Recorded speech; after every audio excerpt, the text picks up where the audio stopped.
পয়গম্বর মুহাম্মদুর রাসূলুল্লাহ শেষের জীবনের থেকে সংক্ষিপ্ত কিছু কথা আপনাদেরকে শোনাই। যেহেতু আজকে মসজিদের মাহফিল, কিসের মাহফিল? মসজিদের উদ্যোগে আজকের মাহফিল। রাসূলের জীবনের শেষের জীবনের থেকে সংক্ষিপ্ত কিছু কথা আপনাদেরকে শোনাই। হতে পারে এই সংক্ষিপ্ত কথাই আল্লাহ আমাদেরকে সঠিক একটা রাস্তা দেখাতে পারে। কথা বলেন ঠিক কিনা? আল্লাহ যেন সঠিক একটা রাস্তা আমাদেরকে দেখায়, সেই রাস্তা দিয়ে চলতে চলতে আল্লাহর দেওয়া ওয়াদা জান্নাত পর্যন্ত পৌঁছে যেতে পারি। সবাই বলেন আমিন। রাসূল সাল্লাল্লাহু আলাইহি ওয়াসাল্লামের একেবারে শেষের জীবনী। রাসূল সাল্লাল্লাহু আলাইহি ওয়াসাল্লাম অসুস্থ হয়ে পড়লেন। কি হয়ে পড়লেন? অসুস্থ হয়ে পড়লেন। উনি অসুস্থ হয়ে যাওয়ার পরে উনি মসজিদে জামাতে আসতে পারেন নাই, মসজিদে জামাতে আসতে পারেন নাই। কিন্তু মুসল্লি যারা ছিল, সাহাবায়ে কেরাম যারা ছিল, সবাই উপস্থিত। সুবহানাল্লাহ। ইমাম নাই কিন্তু মুসল্লি আসা কি হয় নাই?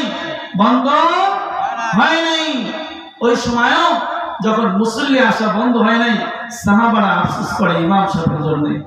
আহা, আমরা মনে হয় আর বিশ্ব নবীর পিছনে আমাদের মনে হয় নামাজ পড়া হবে না, তারা কাঁদে।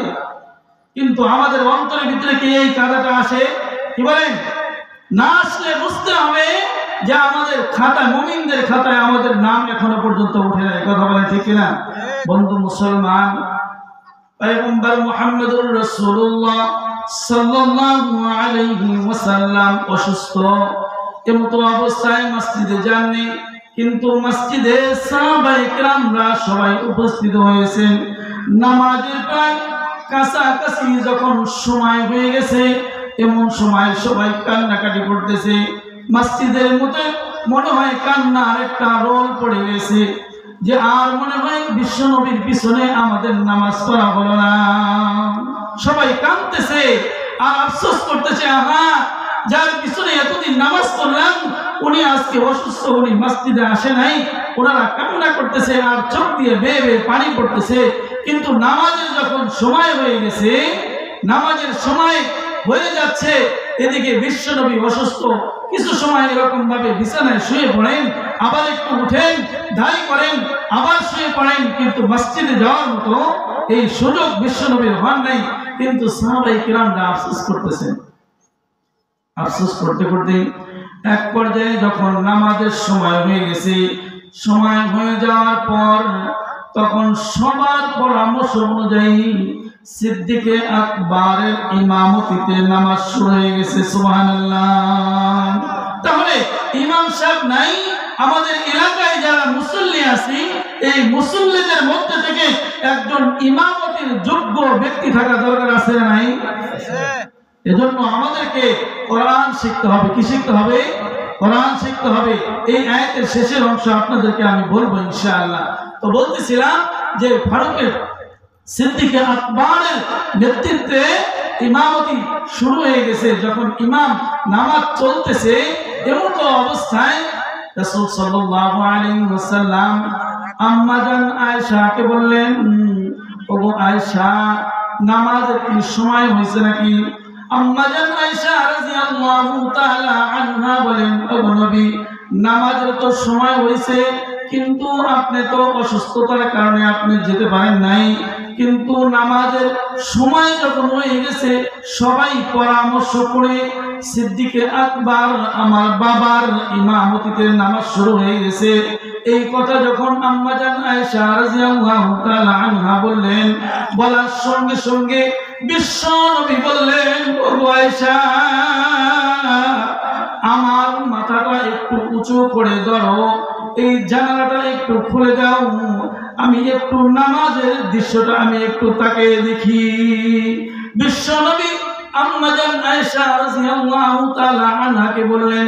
বলার সঙ্গে সঙ্গে আম্মা জান আয়েশা রাদিয়াল্লাহু তাআলা আনহা বিশ্ব নবীর মাথাটা একটু উঁচু করে ধরলেন। শুধু ধরলেন না, মসজিদের দিকে যখন ঘুরিয়ে মুখটা ধরলেন, বিশ্ব নবীর চোখ দিয়া পানি ছেড়ে আবার বিছানার মধ্যে শুয়ে বললেন। আম্মা জান আয়েশা জিজ্ঞাসা করে, ওগো নবী, আপনি বুঝি কষ্ট পেয়েছেন? আমার বাবা আপনার জায়গায় দাঁড়িয়ে নামাজ পড়তেছে, এই জন্য বুঝি আপনি কষ্ট পেয়েছেন? কষ্ট পেয়ে বুঝি আপনি চোখ দিয়ে পানি ছেড়ে আবার বিছানার মধ্যে শুয়ে পড়লেন। বিশ্বনবী জনাব মুহাম্মদুর রাসূলুল্লাহ সাল্লাল্লাহু আলাইহি ওয়াসাল্লাম বলেন, ও আয়েশা, সব কান্নাই কষ্টের কান্না হয় না, কিছু কিছু কান্না আনন্দের কান্নাও হয়। সব কান্নাই কষ্টের কান্না হয় না, কিছু কিছু কান্না আনন্দের হয়। আমি তো আজকে কষ্ট পেয়ে কাঁদি নাই গো আয়েশা, আমি তো আনন্দে কেঁদেছিলাম যে আজকে এই নামাজের দৃশ্য দেখলাম, আমি কষ্ট পেয়ে কাঁদি নাই, আমি আনন্দে কাঁদতেছিলাম। আমাদের আয়েশা বললেন যে আজকে আপনি অসুস্থ, কিছু সময় আপনার হুঁশ ফিরে আসে, আবার কিছু সময় বেহুশ হয়ে জমিনের মধ্যে শুয়ে পড়েন, এই সময় আপনার আনন্দ কিসের? বিশ্বনবী জনাব মুহাম্মদুর রাসূলুল্লাহ সাল্লাল্লাহু আলাইহি ওয়াসাল্লাম আম্মা জান আয়েশাকে ডাক দিয়ে বলেন, আয়েশা, আজকে তুমি আমার আনন্দ দেখতে পাচ্ছ না? আমি তো আনন্দেই কাঁদতেছি। বলে, কি আনন্দ আপনি পাইলেন? বলে, এই নামাজকে প্রতিষ্ঠিত করতে গিয়ে আমাকে উহুদের ময়দানে যেতে হয়েছে, এই নামাজকে প্রতিষ্ঠিত করতে গিয়ে আমার শরীরের ভিতরে পাথরের আঘাত এরকম ভাবে লেগেছে, আমাকে জমিনের মধ্যে নামাজ পড়তেছি, উটের পচা বুড়ি আমার উপরে চাপিয়ে দিয়েছে, এত কষ্ট করে এই নামাজকে প্রতিষ্ঠিত করতে হয়েছে, কিন্তু আল্লাহ আজকে আমি তাকে দেখতেছি। আম্মা জান আয়েশাকে বললেন, আমি আজকে তাকে দেখতেছি, এত কষ্ট করে এই নামাজকে আমি দাঁড় করেছিলাম, আমি দেখলাম এই দুনিয়ার থেকে যদি আমি বিদায় নিয়ে আজকে চলে যাই, নামাজের দৃশ্য বন্ধ হবে না, এই আনন্দেই তো আমি কাঁদতেছিলাম। সুবহানাল্লাহ, সুবহানাল্লাহ। এখান থেকে শিক্ষা হলো, আমাদেরকে বিশ্বনবীর আনন্দ আমাদের আনন্দিত। আল্লাহ রাব্বুল আলামিন কোরআনে কারিমে বলেন, কুল ইন কুনতুম তুহিব্বুনাল্লাহ, কুল ইন কুনতুম তুহিব্বুনাল্লাহ ফাত্তাবিউনি ইউহিব্বুকুমুল্লাহ ওয়া ইয়াগফির লাকুম যুনুবাকুম ওয়াল্লাহু গফুরুর রহিম।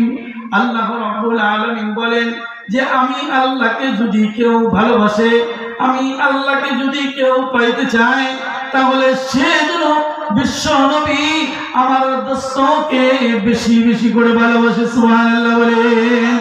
আল্লাহ ডাক দিয়া বলেন, ওগো নবী, আপনি বলেন আমি আল্লাহকে যদি কেউ পাইতে চায়, সে যেন আপনাকে ভালোবাসে, আর আপনাকে যদি ভালোবাসে, আমি আল্লাহ রাব্বুল আলামিন ওই বান্দাকেও ভালোবাসবো। সুবহানাল্লাহ।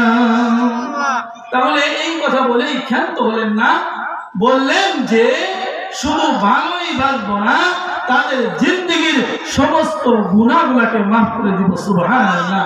এখান থেকে আরেকটা শিক্ষা, সেটা হচ্ছে রাসূল সাল্লাল্লাহু আলাইহি ওয়াসাল্লাম আল্লাহকে পাইতে চাইলে রাসূলের মহব্বত আমাদের অন্তরে নিয়ে আসতে হবে। আর রাসূলকে যদি আমরা ভালোবাসি, তাহলে রাসূলের করণীয় যে কাজ আছে সেইগুলো আমাদের করতে হবে, তাহলেই রাসূলের ভালোবাসা আমাদের অন্তরে আসবে, ঠিক না? তার মধ্যে একটা হচ্ছে রাসূল নামাজের দৃশ্য দেখে আনন্দিত হয়েছিলেন। আমরাও যদি ওই নামাজের দৃশ্য এখনো পর্যন্ত দেখাইতে পারি, তাহলে রাসূল এই নামাজের দৃশ্য দেখে আনন্দিত হবেন। সুবহানাল্লাহ। কথা বলেন ঠিক কিনা? এই আনন্দ রাসূলকে যদি আমরা দিতে পারি, তাহলে আমাদেরকেও আল্লাহ রাব্বুল আলামিন ভালোবাসবেন। শুধু ভালোই বাসবেন না, আমাদের জিন্দেগীর সমস্ত গুনাহগুলোকে মাফ করে দিবেন। সুবহানাল্লাহ।